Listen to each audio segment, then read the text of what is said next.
And now, ladies and gentlemen, Put your thumbs up and say it's Tickety Boo. Tickety Boo. Tickety Boo, Tickety Boo, everything's Tickety Boo. Tickety Boo, son.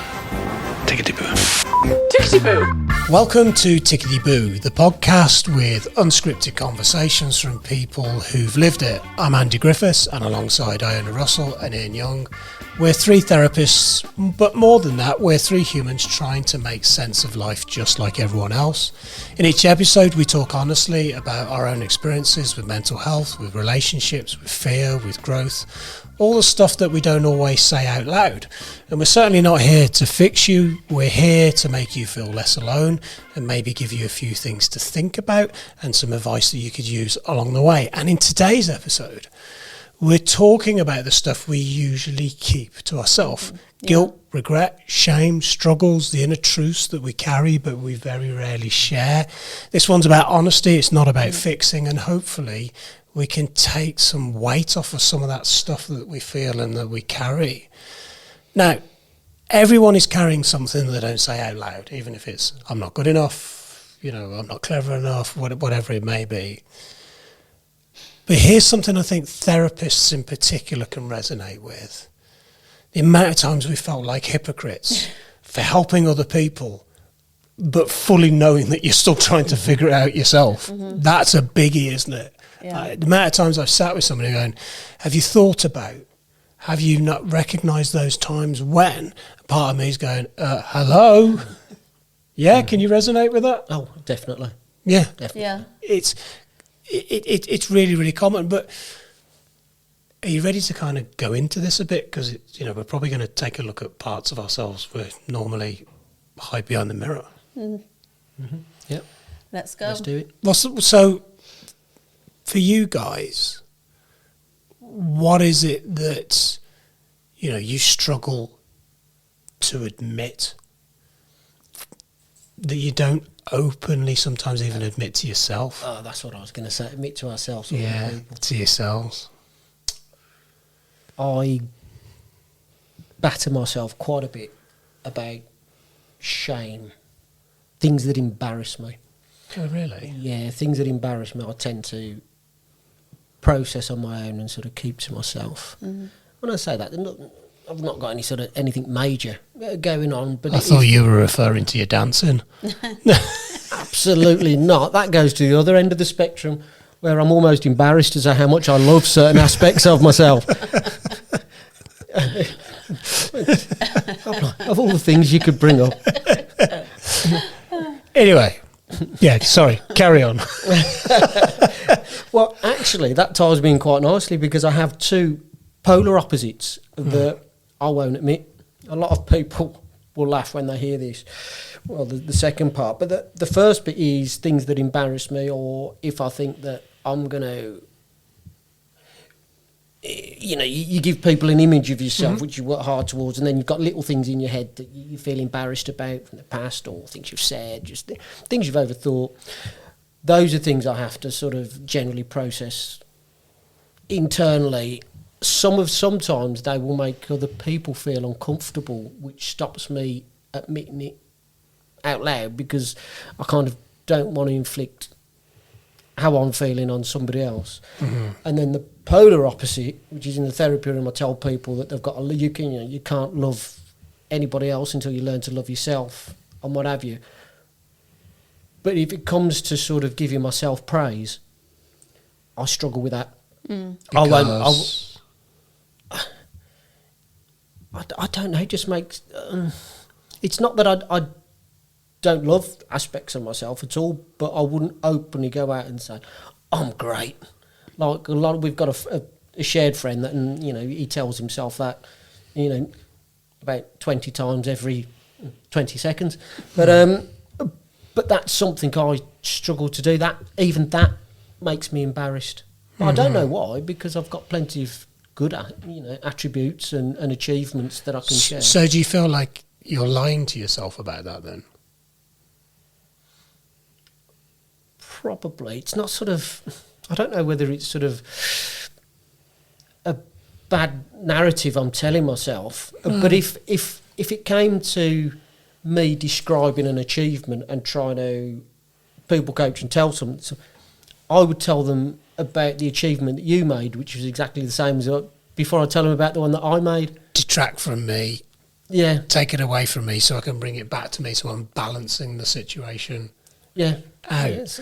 So this bit fascinates me about this, because I think, this shame, or however you want to brand it, kind of survives in silence inside of us. It's I had a little bit of something that just came into my head then, my nan. And it was all very much the stiff upper lip, it's the British way and all the rest of it. So I think that's what it is when I say about shame. I come from a house where, from my dad's side of the family, certainly his pride was probably to the point of being to a fault, where you wouldn't allow it. So that's a learned behaviour. So as we were talking, it just came to me. Yeah. Because, I mean, my nan had my dad out of wedlock, which all those years ago was frowned upon. Really, they'd spit on her in the street, and she'd react. Then she'd get locked up because she was kind of a lower class citizen. So then, by the time I knew her, she was immaculate from head to toe, always, and it was always about what people see and how they perceive you. And I mean, I was pretty sure she was the queen. She was next in line to the throne for years when I was little. But then, when she died, and actually learned about this really poor background that she came from and how she was basically outcast, then I understood where it came from, and I realised it was a false front, but never really felt good enough. But yeah, exactly. But that behaviour was learnt, and it's been passed down through us. So I can really resonate with that. Yeah, and and we're taught within our culture to not blow your own trumpet, because who do you think you are? If you do, you're criticised for it. But in reality, why shouldn't you? If you've achieved something great, why not stand up there, hold your head out, and share your achievement? But people perceive that as arrogance, I suppose, or you think people will. Having lived in a couple of different places, I would say in the other side, like if we're talking like North America, they grow up with much more celebrating their success, and they expect you to succeed. Whereas here, people don't want, like, who do you think you are? You're blowing your own trumpet. You're so full of yourself. It's very different in both, like, and if we're talking, North America, including Canada versus the UK, it's very different when it comes to that. I think, for me, when I've been going through various chapters of my life, one of the things that I've really not openly admitted is I'm a bit scared, don't know if I'm doing the right thing, but I also don't want to vocalise it, don't want to tell anyone, don't want to ask, because part of me was going, well, that shows weakness, if that kind of makes sense. And I think that particularly, when you're a therapist and you teach therapists and you mentor therapists, there's this unconscious expectation that you've got all your shit together. The secret is nobody has and, it. and nobody has. But, like you go, well, if I was to admit that, who am I to do this and say that? And that nobody's told me that rule. That's just like a bit of operating system software that's sitting under the surface going, well, you can't let it out.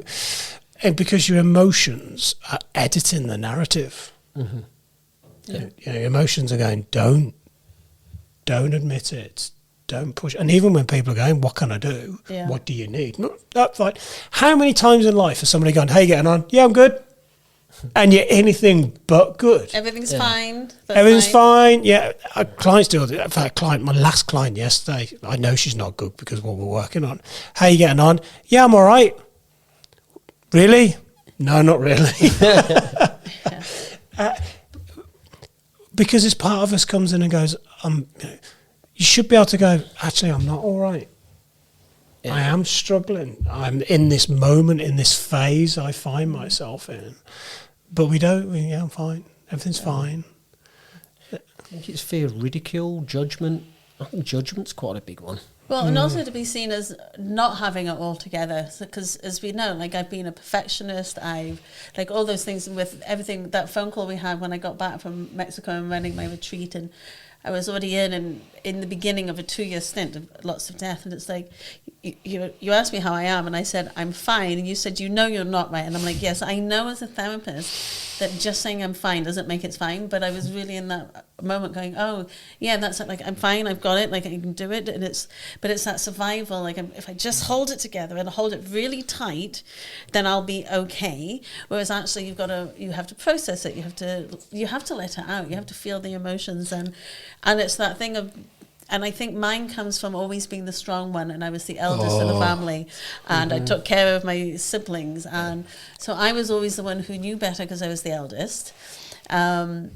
Looked after my brothers going through a really epic, horrendous divorce. So it was all, so I'll take care of everybody else. I'm fine. Like, so my feelings and what I was going through didn't matter. That was what I grew up with, telling myself. So when all these things have happened, it's like, yeah, I'm fine. I can get on with it. Like, my way of processing was not to process, and you just do the thing to get it through and make sure everybody else is okay. And it's been in that, and recognizing as a therapist, when I'm saying I'm okay, it's like, I know I'm not. What about if part of it is actually saying, I don't want to be, or I can't be the strong one anymore? Yeah. When you're so used to being that role, that identity, there'll be times you go, I don't want to be that person. I don't want to be the fixer. I don't want to be the provider. I don't want to be the one that comes up with the solutions and answers. I want somebody else to do it, but we don't. Well, sometimes it's quite healthy to stand back and let them figure their own stuff out. But like you said, you both touched on, but sometimes when you say I'm all right, it's the right people that know you're not. Yeah. It's those that know, that figure it out, and they know, they're actually listening. Yeah. They're actually listening and actually digesting what you say, and they put the pieces together and they know you're not okay. And it's so important to come back to where we go back to the train analogy a few episodes ago, where it's like, who's in the train with you? So when I had that like literally falling to the floor moment a while back, and I couldn't cope, like, I lost all ability. Like, I couldn't even speak. Like, I lost all ability to be the strong one. I didn't have a clue.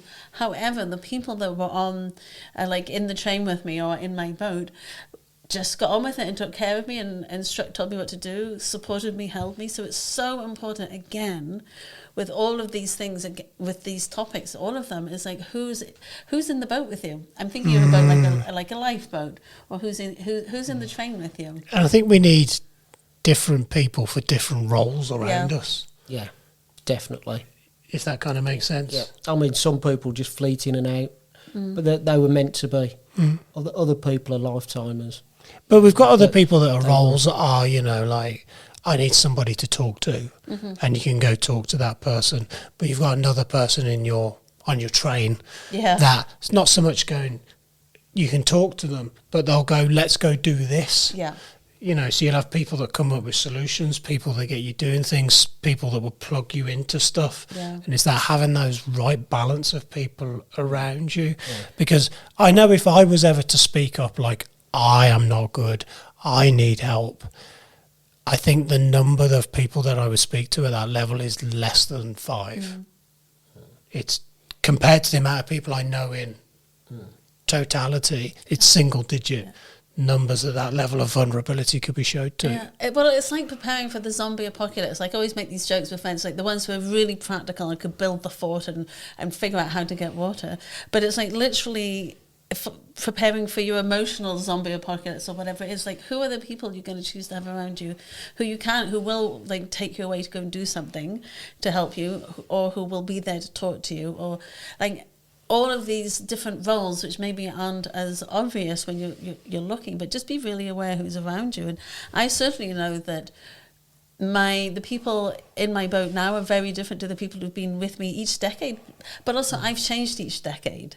So my needs have evolved and my awareness. Do you think, though, sometimes we know we need to let people go from the boat or the train, but we struggle with that? Yeah. Definitely. We keep them on board much longer. Yes. And we're not talking about going grabbing them by the life jacket and flinging them over the edge. Although sometimes may be warranted. You get what I mean. Yeah. The next port, you'll leave the boat and the boat will gently sail off, and there's no drama kind of thing. Okay. I'm listening to you two. My mind's gone off on a little tangent again. But again, reflecting on myself, which is what I hope some of the listeners will be doing when they're listening to this, I've realised that what's happened is it's almost as if I put myself on a little pedestal. Now, this sounds ridiculous when I first start saying that, but as an employer, as a parent, or one of the biggest things is as a therapist. As a provider. As a provider. Now, what happens is certain people tend to put you, they pigeonhole you as to what you should be. So as a therapist, you've got to be perfect. You can't, you can't not have your stuff together. You need to know all this, and you can't be saying strange things or making mistakes. And so you kind of become like a little bit of an emotional island where you don't want to let people down, or you find it embarrassing when you think people won't see you or perceive you as being as strong or as perfect or as the perfect provider or as principled as what it is. Do you get what I'm saying? Yeah, 100%. I think in some, by trying to build yourself and build your position as a parent in the community, whatever it is, you're kind of held to a different level of account. I get it. Or you perceive that you are. Yeah. And that how you perceive other people see you, which is why you don't want to be vulnerable. So then you have to keep the narrative. Yeah, and you feel embarrassed because you do make bad decisions or whatever. So, yeah, I definitely think but that's also self-imposed. I think sometimes as well, the things that we feel isn't so much about what we did, it's about what we didn't do or didn't say. How many times has somebody done something that's really, got to you? And somebody would say to you, well, say something to them. Oh, no, I can't do that. I can't say something to them. But I can carry all this resentment and frustration around with me. I'll carry that around with me. And it's like, so we harbour that instead. Part of it can be, I wished I spoke my truth more. I wish I protected my peace more. I wish I responded differently. I wish I didn't carry stuff in order to keep other people's emotions. I took responsibility for other people's emotions by muting my own behaviours and decisions. Yeah. Because that really chews you up, doesn't it? When somebody's done something that's really compromised you, put you in a situation, you're like, do you know what? I'll let it go. They're off doing whatever they're doing and you're absolutely fizzing. Yeah. I think a lot of us really struggle with that. Do you think, like this guilt, this muting ourselves, holding ourselves back, is more about identity within ourselves? You kind of fed into like I'm the pedestal, the provider, the employer, the fixer, the therapist. Is it identity that's the issue? I think when it came to, if I look back at particularly needing to be in control and have everything together, and it was more that it's that wanting to have everything in control, which actually we know is an illusion. There's no such thing as control. That's the first thing I say to somebody. But it's that we haven't learned ways of processing it. If I just keep it all in line, then we'll be okay. So I wouldn't say I've had guilt around those things, but I've wanted to fix and make sure everybody else will be fine. But the thing I have had guilt around, in particular, initially was with my brother's suicide, but not to the point where people might think where you're beating yourself up, if only. There were so many if only moments. And I've looked at the last text message I sent him, and that was fine. But there's the sadness and the overwhelm that comes with the things that he's going to miss. Like I know that his daughter's getting married and she's asked her brother to give her away. Like that's going to be tough for us all because then we see what he's missing. So it's like of course there's going to be a little, like I know that I couldn't have changed the trajectory, like it's happened. However, there will still be that like, oh, like maybe or what if. But he was determined. So it's to be, I think what I'm trying to say for our listeners in particular is like, even when that regret comes in, it's also not to hold on to it and to always quote our philosopher Ian, let it go. It's okay to be aware of it, but just let it go and don't hold on to it because it's an emotion and we're allowed to have emotions as humans, but not to get fixated and anchor into those emotions that are unhealthy and going to keep us weighted down. But these, these unsaid things that we do carry, that we are sort of opening up to, I would say probably the biggest for me, if I'm being brutally honest, is, I spend a lot of time helping people make sense of their pain. Yeah. But I carry a lot of guilt that I didn't do a better job of dealing with my own years ago. Like I should have known better. And that over time can feel pretty heavy. I realise you didn't know what you didn't know back then. Thing is, a lot of people never get as far as figuring the stuff out. I think that's where we're not perfect, absolutely not. But we're all on the same journey, but we're in a very different place. We're a lot further on in that journey than Different a lot of chapter people. in the book, and we're using what we've learned to help those people that aren't quite in the same chapter. From my pain, to find the way. There's lessons that I can help you with. But if if you strip the layers back of that issue that I just talked about, the real issue was I wasn't able to be vulnerable. And, the lesson, the takeaway, I think, from listeners from this episode is that being vulnerable doesn't mean you have to share everything that's happened. You just need to share what's true. Yeah. What your truth is from the situation. What you were just doing there is you're holding yourself accountable, or who you were yesterday, all them years ago. You were judging yourself by today's standard. And you can't do Hindsight's that. a wonderful thing, isn't it? You can't. That 2020 vision, hindsight, it's all amazing. Yeah, so that's just you're a different person, a far more evolved person now than you ever were back then. So totally. how can you? I honestly think if you don't look back at previous versions of yourself and go, I was a bit of an arsehole, or I'll look back all the same. There's lots of versions of the past me I really, really don't like, and I don't think that's a bad thing. I think that's a healthy thing. But I think we've all got stuff that we're still working on to forgive ourselves for. Yeah, definitely. Decisions, choices we made, but we spend a lot of time making sure everybody else knows that's not a thing. That's what this episode is really about. Those moments where, you're like, oh, God, that's what we carry around with us. And that's really what I'm talking about in this episode. But we've got to name it. Name it. You've got to feel it to heal it. I know I'm quote. bringing all the buzzwords now. Yeah. But it doesn't need to be healed. Sometimes you just need to say it so it's heard. Yeah. Yeah. Well, and I think you've got to allow yourself to feel it so you can heal it and let it go through you. So because that's part of being human. We can't hold on to it really tight, which is when I'm trying to fix things.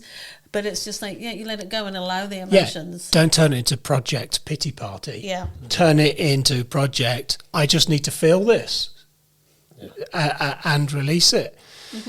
Because when we do that, when we deal with these things, it creates more space in our friendships, in our relationships, in our life, for honesty, for vulnerability, all of those things. And that's really, really important, isn't it? Yeah. It's not about confessing your darkest sins. I had a client that I worked with who loves gardening, and because she had a lot of things she hasn't processed yet. And so because she loves gardening, I said, it's like you've got the hose pipe turned on, but you've got a kink in it and it's tight, and you're holding it tight because you're worried that you're going to water the wrong plants, or you don't know what's going to come out. Whereas you have to allow the hose pipe to flow and let the water out and nurture the garden, nurture your feelings. And with that, and it was just in a way that it suddenly made sense to her. It's like, oh, it's okay to feel these things and release them, just because she can't grow and flourish like she wanted to. Love it. Flower.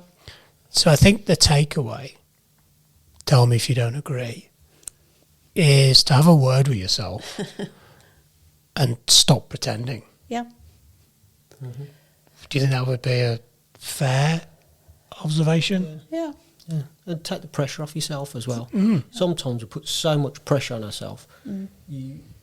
Like I said, you build up these unrealistic things that you think are everybody else's expectations of you. And they know you're only human, but you you put yourself in this position where you feel you can't be vulnerable, or you can't slip up without being embarrassed, or just take the pressure off. And see if you've got allow people things to around flow. you that paint themselves whiter than white. Yeah, Yeah. I'm generally suspicious about that. Well, I hope you've enjoyed that. I think, vulnerability, stop pretending everything's fine, because most of us aren't. We've all got stuff that we are struggling with. It's not weakness, it's just you being real with yourself, but face it, feel it, and, don't turn it into a project. Feel it and heal it and accept it. And you don't need to heal it straight away. Just, name it, get it out there. And have a little dance. Not with Ian. Anyway, as always, thank you very much for listening and watching this episode, and we look forward to catching you on the next episode of Tickety Boo.